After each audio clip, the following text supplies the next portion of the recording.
প্রধান উপদেষ্টার আওতায় ২৭ মন্ত্রণালয়, স্বরাষ্ট্রে সাখাওয়াত, আইসিটিতে নাহিদ। জাতীয় স্মৃতিসৌধ, কেন্দ্রীয় শহীদ মিনারে অন্তর্বর্তী সরকার, বীর শহীদদের প্রতি বিনম্র শ্রদ্ধা। সেনাবাহিনীর সদস্যদের সহায়তায় থানা পুলিশের কার্যক্রম শুরু, সবাইকে সেবা নেয়ার আহ্বান।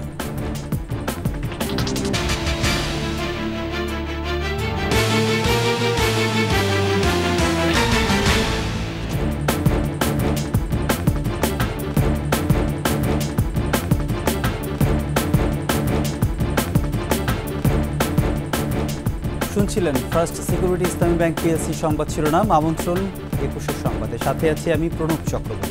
দর্শক, ২১ টেলিভিশনের সংবাদ একই সাথে সরাসরি দেখতে পাবেন আমাদের ফেসবুক পেজ www.facebook.com/2124 অনলাইন। সদ্য গঠিত অন্তর্বর্তী সরকারের সদস্যদের মধ্যে বিভিন্ন মন্ত্রণালয় ও বিভাগের দায়িত্ব বন্টন করা হয়েছে। রাষ্ট্রীয় অতিথি ভবন যমুনায় এক বৈঠকের পর এ দায়িত্ব বন্টন করা হয়। প্রধান উপদেষ্টা ডক্টর মোহাম্মদ ইউনূসের দায়িত্বে রয়েছে ২৭ মন্ত্রণালয়ের। স্বরাষ্ট্র মন্ত্রণালয়ের অবসরপ্রাপ্ত brigadier general M Sakhawat Hossain আর বৈষম্য বিরোধী ছাত্র আন্দোলনের অন্যতম সমন্বয়কারী নাহিদ ইসলাম পেয়েছেন আইসিটি মন্ত্রণালয়। মন্ত্রিপরিষদ বিভাগের প্রজ্ঞাপনে জানানো হয়েছে, প্রধান উপদেষ্টা ডক্টর মোহাম্মদ ইউনূসের দায়িত্বে রয়েছে ২৭ মন্ত্রণালয়ের। এর মধ্যে রয়েছে মন্ত্রিপরিষদ বিভাগ, প্রতিরক্ষা, সশস্ত্র বাহিনী বিভাগ, শিক্ষা মন্ত্রণালয়, সড়ক পরিবহন ও সেতু মন্ত্রণালয়, খাদ্য, গৃহায়ন ও গণপূর্ত, ভূমি, বস্ত্র ও পাট মন্ত্রণালয়, কৃষি, বিজ্ঞান ও প্রযুক্তি, রেলপথ, জনপ্রশাসন, বিদ্যুৎ, জ্বালানি ও খনিজ সম্পদ, তথ্য ও সম্প্রচার মন্ত্রণালয়। ডক্টর সালেউদ্দিন আহমেদ অর্থ ও পরিকল্পনা মন্ত্রণালয়, ডক্টর আসিফ নজরুল আইন, বিচার ও সংসদ বিষয়ক মন্ত্রণালয়।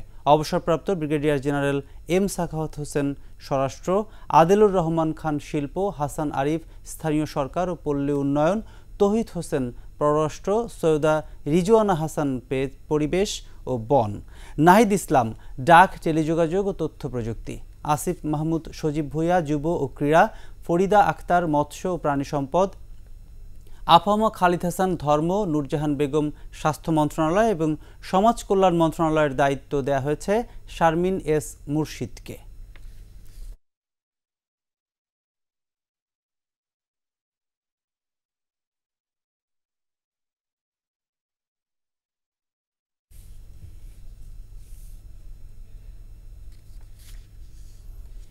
জাতীয় স্মৃতিসৌধে শ্রদ্ধা জানিয়েছেন অন্তর্বর্তীকালীন সরকারের প্রধান উপদেষ্টা ডক্টর মোহাম্মদ ইউনূস ও তার উপদেষ্টাগণ।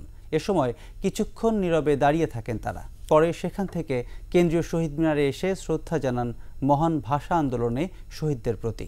এ সময় তাঁদের উপর আস্থা রাখতে আহ্বান জানান উপদেষ্টারা। বলেন, তারুণ্য এবং অভিজ্ঞতার মিশেলে গড়ে উঠবে বাংলাদেশ।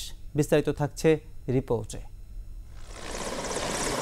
হেলিকপ্টারে শুক্রবার সকালে সাভারে জাতীয় স্মৃতিসৌধে এসে পৌঁছান অন্তর্বর্তীকালীন সরকারের প্রধান উপদেষ্টা ডক্টর মোহাম্মদ ইউনূস ও অন্যান্য উপদেষ্টারা।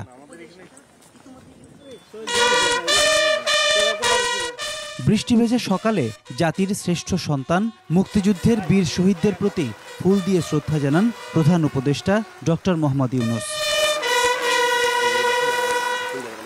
তিন বাহিনীর একটি চৌকস দল এ সময় সশস্ত্র সালাম জানায়।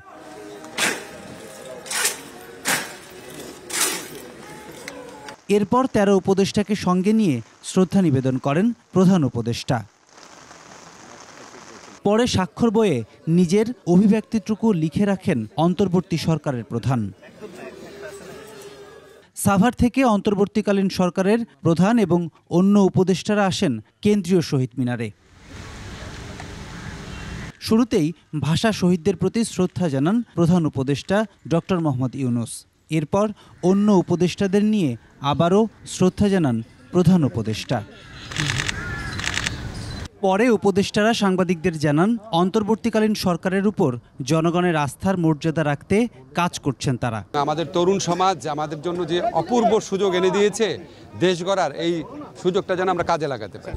পরিকল্পনা হচ্ছে সত্যিকার অর্থে একটা উদার গণতান্ত্রিক পথে যেন বাংলাদেশ যাত্রা করতে পারে, সেই ভিত্তিটা স্থাপন করে দেওয়া। আমাদের যারা সিনিয়র সিটিজেন নাগরিক সমাজ, তাদের অভিজ্ঞতা, গ্রহণযোগ্যতা এবং একই সাথে আমাদের যে তারুণ্যের শক্তি, এই উভয়ে মিলে আমরা বাংলাদেশ রাষ্ট্রটাকে আবার নতুন করে সাজাতে পারি। আমরা মনে করি এই সহযোগিতাপূর্ণ মনোভাব এই সরকার তার পূর্ণ মেয়াদ কালে আমরা পাবো এবং আমরা সমানভাবে আমাদের যেই দাবি নিয়ে আন্দোলন করেছিলাম, শিক্ষার্থীদের যে দাবি ছিল সেগুলো পূর্ণাঙ্গভাবে বাস্তবায়ন করতে সক্ষম হব। সরকারের বাইরে থেকে বাংলাদেশের জন্য যেমন কাজ করেছেন তার অধিক কাজ দেশের প্রয়োজনে করে যাবার প্রত্যয় জানান নতুন সরকারের সদস্যরা।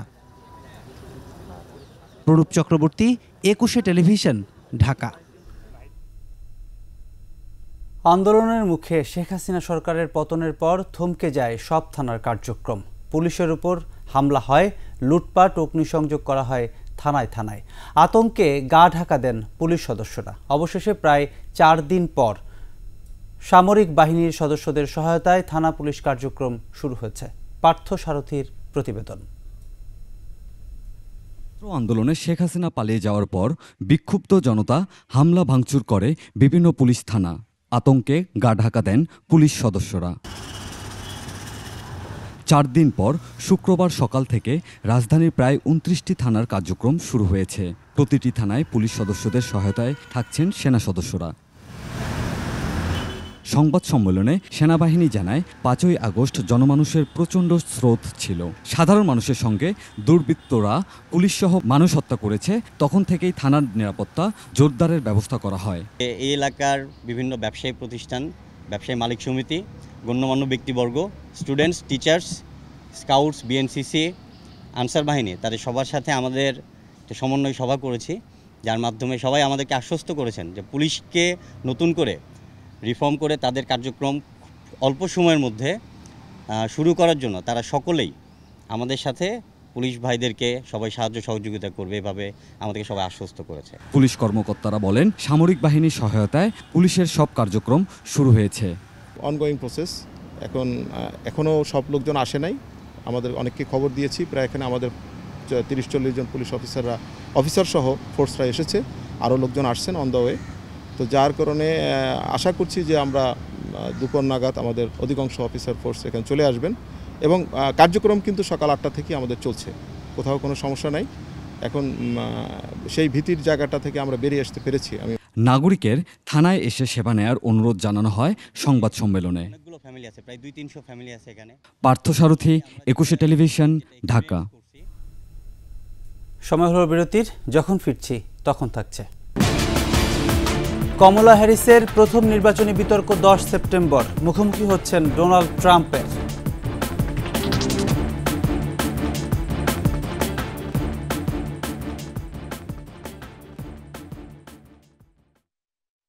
এর সাথে শেষ করছি 21 সংবাদ। যাবার আগে ফার্স্ট সিকিউরিটি ইসলামী ব্যাংক পিএলসি সংবাদ শিরোনামগুলো আরও একবার।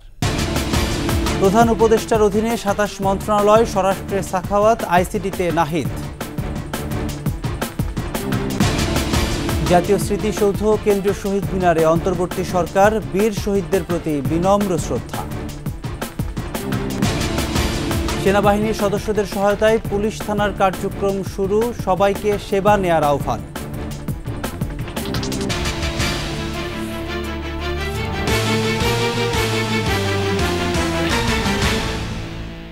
দর্শক, সর্বশেষ সংবাদ জানতে ডায়াল করুন 2021 নম্বরের, ভিজিট করুন 21-tv.com এই ওয়েবসাইট। এছাড়া ফেসবুকে ভিজিট করতে পারেন www.facebook.com/2124 অনলাইনে। এতক্ষণ সঙ্গে থাকার জন্য ধন্যবাদ। পরবর্তী সংবাদ সন্ধ্যা 5টা 55 মিনিটে দেখার আমন্ত্রণ রইল 21-এর